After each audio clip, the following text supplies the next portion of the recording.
고난주간 넷째 날 하나님께서 우리에게 주시는 말씀은 마가복음 14장 1절부터 52절까지 말씀입니다. 이 내용은 우리 예수님께서 드디어 이제 십자가를 향해 나아가신다. 그래서 마침내 붙잡히셨다는 것을 기록한 말씀입니다. 예수님은 첫째 날 예루살렘 성전에 입성하셔서 성전을 청결케 하셨습니다. 둘째 날은 그 성전에서 이 성전 청결 사건으로 예수님을 죽이려고 했던 당시 종교 지도자들의 무리와 이 말씀을 계속 나누었죠. 그들이 예수님을 고소할 이런 것들을 자꾸 찾으려고 이런저런 교묘한 술책으로 함정에 빠뜨리려 하였지만 예수님께서는 지혜로서 또한 하나님의 아들의 권위로서 그리스도로서 그들의 그 모든 교묘한 질문들을 다 무산시키시고 당신께서 하나님의 아들이시오 그리스도이심을 드러내셨습니다. 그리고 이제 셋째 날 예수님께서는 이 성전 맞은편 감람산에서 성전 맞은편에서 성전을 바라보시며 제자들에게 저 성전이 무너질 것이다 하는 것을 말씀하시고 그 성전이 무너질 때 이스라엘은 이제 로마에 의해서 멸망될 때 너희들이 어떻게 준비를 해야 되느냐. 그때 너희들에게도 핍박이 있고 또 복음을 전파하는 가운데 고난이 있을 텐데 잘 견디라. 이제 그런 말씀 해주시면서 또 예수님께서 다시 재림하실 때에도 어떻게 해야 되는가. 핵심은 언제 오실지 모르니까 깨어 기도하고 준비하라. 주신 사명을 잘 감당하라. 이런 말씀 하신 것이죠. 그리고 이제 오늘 우리가 이제 넷째 날 말씀을 읽고 있는데 넷째 날은 이제 우리 예수님께서 이제 제자들과 함께 마지막 유월절 식사를 하셨습니다. 이 내용은 우리가 잘 알고 있는 성만찬 그 식사입니다. 마지막 식사죠. 제자들과의 마지막 식사를 하시면서 우리 예수님께서는 당신께서 이제 죽으실 것을 그리고 그 몸 또 그 피가 어떤 의미가 있는지를 제자들에게 설명해 주신 것입니다.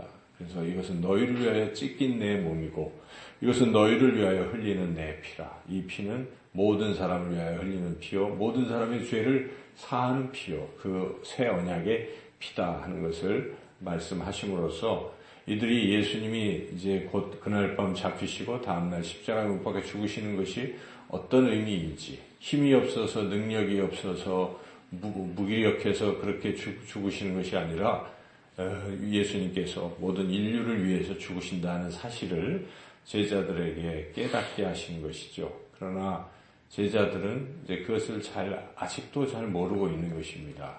그 의미를 잘 모르고 그들은 예수님이 그저 왕이 되고 그래서 멋진 예수님 바로 나는 그 예수님과 함께 왕노릇하는 것만 꿈꾸고 있었기 때문에 예수님께서 붙잡히시고 죽으시는 과정에 다 도망을 쳤다 하는 것 그것을 이제 오늘 이 말씀은 증언을 합니다. 우리가 이 말씀을 통해서 가장 분명히 깨달아야 할 사실은 예수님께서 무능해서 무기력해서 십자가에서 죽으신 것이 아닙니다. 예수님은 이 길을 다 알고 계셨던 것입니다. 그래서 이미 그 앞서서 마가복음 8장에서 10장까지 예수님께서 갈릴리 북쪽에서 이 예루살렘을 향해서 가는 이 여행길에서 제자들에게 3번씩이나 내가 십자가에 달려 죽을 것이고 사흘 만에 부활할 것이라는 것을 계속 예고를 해주셨습니다.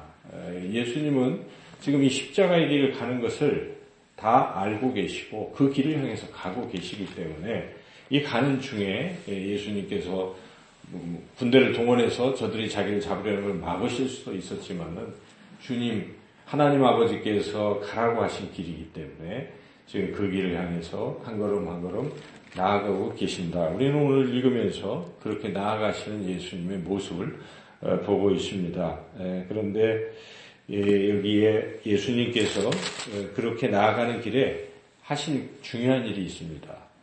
그것은 기도를 하셨다는 것입니다. 그래서 우리가 오늘 읽은 말씀 가운데 32절에서 42절이 예수님의 그 겟세마네에서의 기도하시는 간절히 기도하시는 모습을 우리가 이 말씀을 통해 깨닫습니다. 예수님께서도 지금 이 십자가 가는 길이 결코 쉬운 길도 아니고 그렇게 마음에 막 간절히 원하는 것이라기보다도 어찌하면 이것을 피할 것인가 하는 생각을 갖고 계셨다는 사실이죠.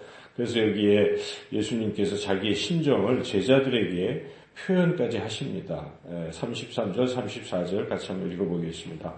베드로와 야고보와 요한을 데리고 가실새 심히 놀라시며 슬퍼하사 말씀하시되 내 마음이 심히 고민하여 죽게 되었으니 너희는 여기 머물러 깨어있으라 하시고, 우리가 이 말씀을 읽을 때 굉장히 당황이 되기도 합니다. 아니 그렇게 십자가를 향해서 당당히 가시는 그분께서 어떻게 이렇게 심약한 말씀을 하고 계실까? 지금 놀라시고 슬퍼하시고 고민하고 죽게 되었다라고 제자들에게 그렇게 말씀하시기 쉽지 않습니다. 여러분, 지도자가 이렇게 같이 따라오는 그들에게 같이 가자고 해야 되는데, 나도 지금 이거 힘들고 죽겠어 이렇게 얘기하면 누가 따라가겠습니까? 누가 십자가에 가겠습니까? 그럼에도 불구하고 우리 예수님께서 이렇게까지 말씀하시는 이유가 무엇일까 우리가 깊이 생각해 봐야 됩니다. 예수님은 결코 육신이 죽는 것이 두려워서 자기가 또 십자가에 못 박히고 채찍에 맞고 피 흘리고 하는 게 고통스러워서 그러는 것은 아닙니다. 예수님은 그런 부분이 아니라 지금 영적인 부분에서 이 죽음의 순간, 십자가의 순간은 하나님 아버지와 자신이 단절되는 순간입니다. 그리고 이 자리는 진노의 자리인 것입니다. 그러한 하나님의 심판을 받는 그러한 자리이기 때문에 그것이 참으로 고통스러운 것이죠. 하나님 아버지와 내가 영적으로 이제는 남남이 되고 이별이 되는 순간을 경험하는 것이니까 삼위일체 하나님이신 예수님이 하나님 아버지와 영원전부터 계속 함께 하셨던 것인데 그 순간만큼은 죄인으로서, 아들이 아니라 죄인으로서 그 길을 가야 하기 때문에 영적으로 그것은 참으로 큰 고통이기 때문에 그 고통을 표현하고 있는 것이죠. 바로 그러한 고통, 주님께서도 이렇게 고민하시는 고통을 우리가 당해야 될 거라는 것이죠, 사실은. 그런데 우리 예수님께서 그것을 대신해서 지금 나아가는 길에 있는데, 그러한 영적인 고민, 이러한 것을 무엇으로 지금 해결을 하고 계신가? 기도로 해결하신 것입니다. 예수님은 그렇게 그런 가운데 간절히 기도하면서 3번의 간절한 기도 끝에 당당히 십자가의 길을 가시게 되었다는 것을 증언하고 있습니다. 36절에 기도하는 과정 중에 예수님이 어떻게 기도하셨는지 우리 같이 한번 읽어보겠습니다. 이르시되 아빠 아버지여, 아버지께는 모든 것이 가능하오니 이 잔을 내게서 옮기시옵소서.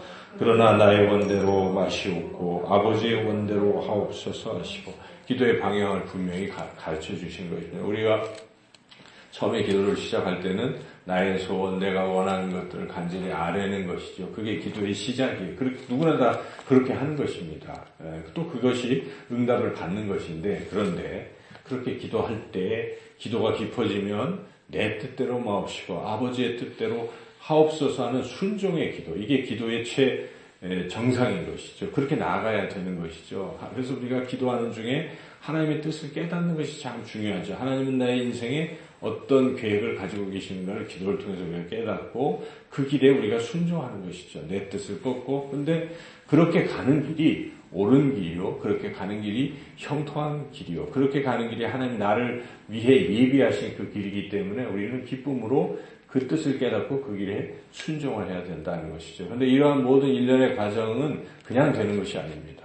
기도를 해야 된다는 것입니다. 여러분, 이 기도의 시간이 얼마나 소중합니까? 예수님이 이렇게 3번씩이나 간절히 기도하신 후에 이제 당당하게 죽음을 향해 나아가십니다. 41절, 42절 읽어보겠습니다. 3번째 오사 그들에게 이르시되 이제는 자고 쉬라. 그만 되었다. 때가 왔도다. 보라, 인자가 죄인의 손에 팔리느니라. 일어나라. 함께 가자. 보라, 나를 파는 자가 가까이 왔느니라. 당당하게 가시죠. 이 이후에 우리 예수님은 한 번도 주저하지 않으셨습니다. 기도로 주님의 뜻대로 순종하기로 결단하고 주님께 주신 능력으로, 하나님 주신 능력으로 43절부터 지금 이렇게 당당하게 가시는 것이죠. 주님은 지금 무능해서 그렇게 가시는 것이 아니라 다 하나님의 뜻을 이루기 위해서 가십니다. 49절에 그러나 이는 성경을 이루려 함이니라. 구약 이사야서부터 또 그 전부터 창세기 3장 15절부터 예언된 그 하나님이 그 아들을 보내사 우리의 모든 죄를 다 담당케 하시려고 십자가를 지러 가시려는 그 길을 지금 주님께서는 이렇게 묵묵히 가고 계신다는 것입니다. 그래서 우리가 주님이 가시는 이 십자가의 길은 결코 어떤 이단이 이야기하는 것처럼 무능해서 그런 것이 아니라 통일교는 정확히 이 부분을 예수님이 무능해서 또 정치적인 어떤 희생양이 되었다라고 그렇게 이야기합니다. 옛날에 제가 수십 년 전에 그 통일교가 조선일보에 대문짝만하게 내놓은 광고를 청년 때 읽었어요. 그렇게 이야기를 하고 예수님은 실패했다. 그러므로 문선명의 피가름을 통해서 문선명의 피로 구원받는다는 것이 통일교 이단의 논리인 것이죠. 또 세상에 많은 사람들도 그 장면을 그냥 희생으로 그렇게 단순히 무능해서 죽은 것으로 봅니다. 그러나 우리는 창세기부터 요한계시록까지 예수님이 왜 십자가에 죽으셨는지 그것은 다 계획된 것이고 우리를 구원하시려고 우리를 하나님과 화목해 하시려고 하나님 안에서 즐겁게 하시려고 그렇게 계획된 일이요. 우리 예수님께서는 하나님 아버지의 그 계획에 순종하며 걸어가셨다는 것을 분명히 깨달으시기를 주님의 이름으로 축원합니다. 이렇게 우리 예수님은 기도하시면서 당당히 그 길을 걸어가고 계신데 그런데 한편 예수님의 12제자는 어떠했는가를 우리가 또 생각해보지 않을 수가 없습니다. 예수님의 12제자는 어떠했습니까? 큰 소리 뻥뻥 치고 베드로 뭐라고 얘기합니까? 주님이 죽을 때 저도 따라 죽겠습니다. 이렇게 호언장담까지 했습니다. 31절 한번 읽어볼까요? 베드로가 힘있게 말하되 내가 주와 함께 죽을지언정 주를 부인하지 않겠나이다 하고 모든 제자도 이와 같이 말하느냐. 이렇게 호언장담했어요. 지난 3년간 주님을 따라갔어요. 주님의 기적도 봤습니다. 주님이 행하신 그 일들 오병이의 기적도 봤어요. 이런 제자들이 이제 주님 따라가겠다고 호언장담했으나 이들은 결국 어떻게 합니까? 50절 읽어보겠습니다. 제자들이 다 예수를 버리고 도망하니라. 왜 이들이 이렇게 됐는가 우리가 알아야 되는 것입니다. 왜 제자들은 그렇게 무능하게 주님이 가시는 그 길을 따라가지 못했는가. 주님은 분명히 나와 함께 가자라고 말씀하십니다. 41절에 때가 그만되었다. 42절에 일어나라 함께 가자. 함께 이 길을 가자라고 분명히 권면하셨지만 제자들은 다 도망쳤다. 왜 그랬습니까? 그 이유를 마가는 분명히 보여줍니다. 겟세마네에서 일어난 사건을 통해서 보여주는 것입니다. 예수님은 3번씩이나 간절히 기도했지만 제자들은 3번씩이나 뭐하고 있습니까? 기도하지 않고 자고 있었다는 것입니다. 주님이 와서 또 보니까 또 자고 있어요. 나중에 이 41절 우리가 이 번역을 잘 해야 되는데 여기에 보면은 이제는 자고 쉬라 하는 것이 이 번역이 원래 원뜻으로 2가지로 번역할 수 있어요. 그냥 명령형으로도 번역이 되지만 의문형으로도 번역이 되거든요. 그래서 이제는이 아직도로 번역이 됩니다. 아직도 자고 있느냐? 이런 어떤 그런 그 얘기는 무엇입니까? 야, 제발 일어나라 하는 그런 뜻이 담겨 있는 것이고 됐다는 것이 아니라 그러한 뜻. 깨어서 기도했어야 되지 않느냐 하는 질책의 소리라는 것입니다. 그리고 예수님께서 인간이 연약하지만 그것을 이기고 일어나서 기도하라고 분명히 말씀하신다는 것이죠. 네가 1시간도 37절에 깨어있을 수 없느냐 시험에 들지 않게 깨어있어 기도하라. 마음에는 은혜로되 육신이 악하도다. 육신에 지지 말고 육신을 쳐서 복종시키고 깨어 기도하라고 주님 분명히 말씀하셨는데 이렇게 기도하지 않다가 호언장담만 하고 기도하지 않고 결국 실패한다는 것입니다. 그 뒤에 이들이 나중에 주님 부활하시고 새롭게 시작할 때는 늘 뭐만 합니까? 모여서 기도만 하고 있는 것입니다. 기도를 안 했기 때문에 실패했다는 걸 알기 때문에 여러분 우리의 신앙이 어때야 되겠습니까? 기도 안 하면요 그 누구도 실수하고 실패하는 것입니다. 사람의 힘으로 우리가 가는 길이 아닙니다. 주님이 주시는 그 힘과 그 능력으로 우리가 가는 것이에요. 주님이 주시는 지혜와 그 믿음으로 우리가 걸어가는 길이기 때문에 여러분 평생에 기도를 쉬지 말고 늘 기도하시는 우리 모두가 되시기를 주님의 이름으로 축원합니다. 네. 그리고 한 가지만 더 말씀을 드린다면 여기 이 주님은 또 이 제자들이 실패할 걸 또 다 아셨다는 사실입니다. 그래서 예고를 하시죠. 네가 다 굴기 전에 3번 날 부인할 거야. 또 너희 중에 누군가 나 하나 팔 거야. 뭐 이것을 다 아시잖아요. 그러면서도 포기하지 않으시는 주님. 다 아시면 아유 이런 애들 데리고 내가 무슨 이 길을 가 다시 뽑아야 되겠어. 12명 이런 것이 아니죠. 주님은 다 아시면서도 그들을 포기하지 아니하신다는 것입니다. 저는 이 말씀에 큰 은혜를 받습니다. 우리가 얼마나 실수합니까? 넘어져도 주님은 여전히 우리를 포기하지 않으시고 기다리시고 우리를 또 변화시켜서 사용하시려 한다는 사실이죠. 그래서 주님 아시고 너희들이 다 도망가겠지만 내가 너희들 다시 쓸 거야 이렇게 말씀하시죠. 28절 읽어보겠습니다. 그러나 내가 살아난 후에 너희보다 먼저 갈릴리로 가리라. 다 흩어지고 나를 배신하지만 내가 부활하고 사흘 뒤에 부활해서 다시 갈릴리에서 기다릴 거야. 그때 다시 오거라. 이렇게 주님 말씀하시는 것입니다. 이 말씀이 얼마나 큰 위로가 됩니까? 우리가 때로는 실수하고 실패해서 넘어진 자리에서 이 말씀을 듣는다면 그래. 주님은 나를 다시 부르시는구나. 주님 앞으로 나아가야지. 이런 어떤 용기와 믿음이 생길 것입니다. 당시 이 글을 읽는 마가복음을 읽는 사람들이 있었을 거 아니겠습니까? 이것을 썼을 때 처음으로 그것을 의도하고 또 보낸 것이죠. 지금 우리가 다 읽고 있지만 그 사람들이 누구냐? 로마에서 예수님 믿고 핍박받는 네로 황제에게 핍박받는 사람들이었던 것이죠. 그들 중에는 어떤 사람들은 지금 배신한 사람도 있어요.